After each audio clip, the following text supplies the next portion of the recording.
I'm giving each group of you a different era of history to research. And the question is, what impact did your era have on the modern world? So Sarah, your group has the ancient Greeks. Ravi, you've got the Romans. And Danny's group gets, yes, a bit of a challenge for you. You get the Middle Ages. Some even call it the Dark Ages. Boring. See how you get on. Yes, miss.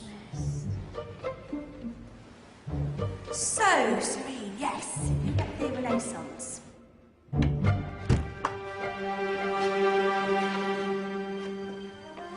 Is that the librarian? I guess so. How are the Dark Ages going to have anything to do with us? Excuse me. Sorry to bother you. What do you want? We need to find out what impact the Dark Ages had on the modern world. Never was a period of history so poorly named. Don't touch. It's priceless. And I suppose someone's been filling your head with the usual nonsense, eh? 1,000 wasted years. A black hole in history, am I right? Yeah, sort of. You see, it's always the same. You assume it was all mud, disease, death and destruction, with marauding mobs of barbarians ripping down the good of former civilizations, burning and plundering as they went, nothing of any worth invented either, eh? Oh, no.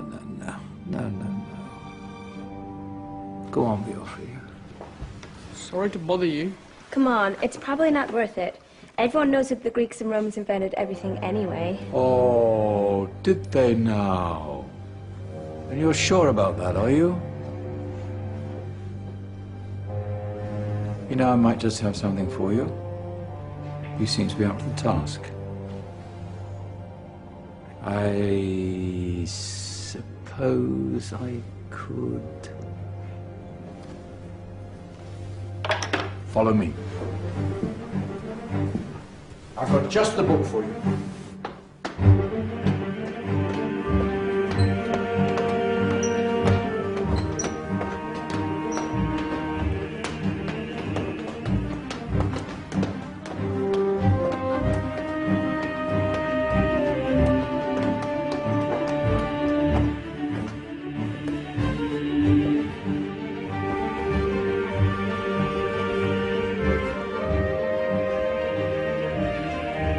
Where are we going? Don't know. Ask him.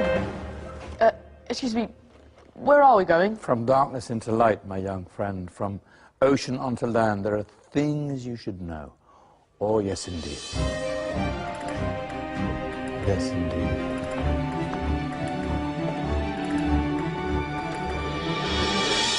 Now, I know I left it round here somewhere.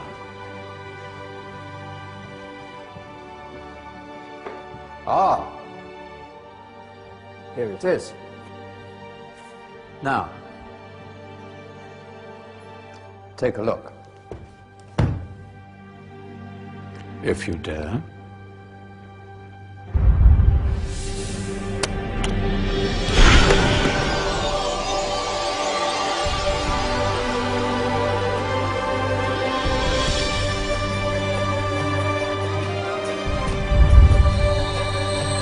What's going on?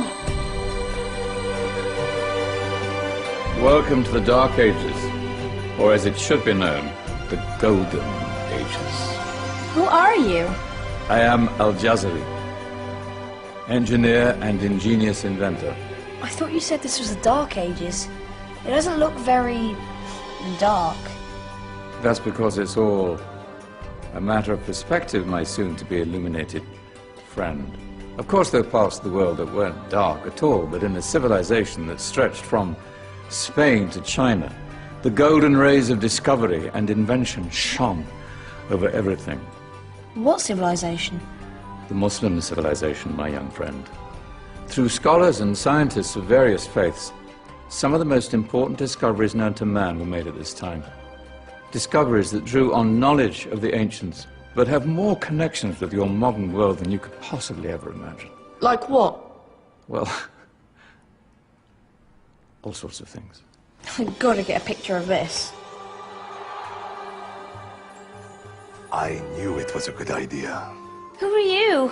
Allow me to introduce Ibn al-Haytham, a great scientist whose ideas led to the invention of the camera. You invented the camera? I laid the foundations for modern cameras by explaining how our eyes work. I found a way of projecting an image onto another surface through a small hole in a dark room, later called camera obscura. Think of all the things that evolved from this discovery. Cameras, cinema, all share the same principle. Cool. Look out below! Who's that? That's my good friend, Abbas ibn Farnas, who gazed up to the heavens, passionate in his belief that man could fly. Whoa. Indeed, he dared to dream about flying 1,000 years before the Wright brothers. Do you know you all take your jet-setting holidays for granted, so it only seems fair to remember Abbas ibn Farnas? Stand by. I'm ready for takeoff.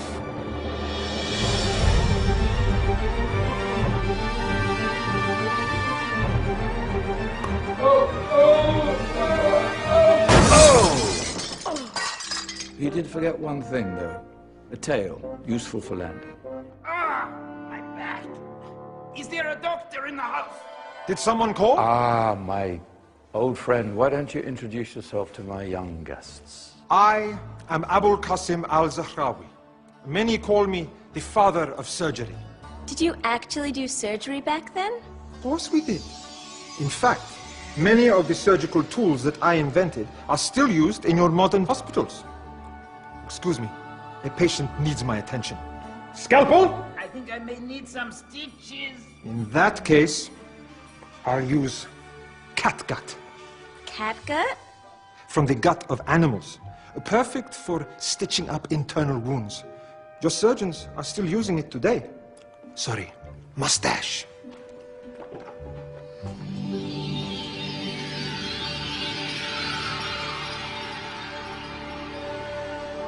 Who's she?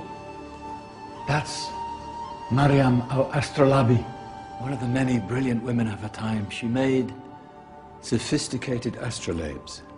Astro what? Astrolabes. They show the sky and the stars on a small flat plate you can hold in your hand. Think of them as ancient calculating or timekeeping devices. Today you have your watch, your compass, satellite navigation, helping people and explorers travel the world. Science at its brilliant best. And all these things were developed during the Golden Ages. Yeah, that's just the tip of the iceberg.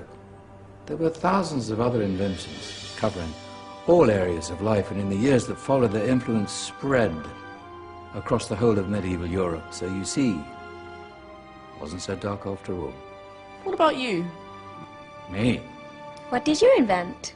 Well, I don't want to be big-headed, but I made some groundbreaking advances in engineering. I suppose my most significant discovery converted rotary motion into linear motion using a crank and connecting rod. It's essential in pumps and engines.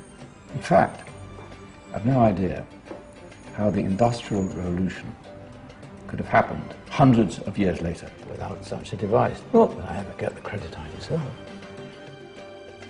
But my crowning glory was my amazing time-telling machine, my legendary elephant clock.